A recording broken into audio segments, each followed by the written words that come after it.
So what to look for in a good breakout? This is an example of a good breakout. Now if you see, it is breaking out today. It is up $5, 5.63% or 5.65%.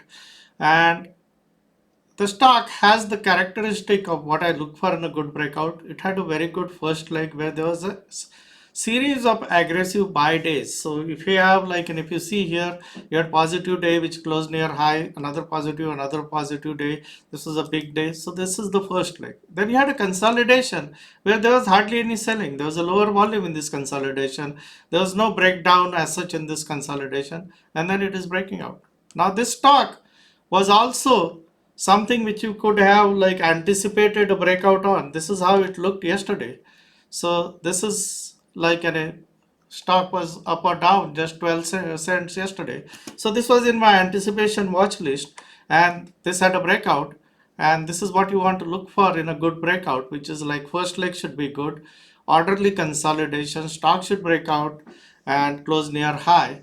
And if you can find these kind of setups which are called continuation setup, that is the low hanging fruit in the market, where like you have so much information about this stock. The first leg gives you qualitative information, the quality of consolidation gives you qualitative information, the volume during consolidation gives you qualitative information, and then the breakout day gives you qualitative information.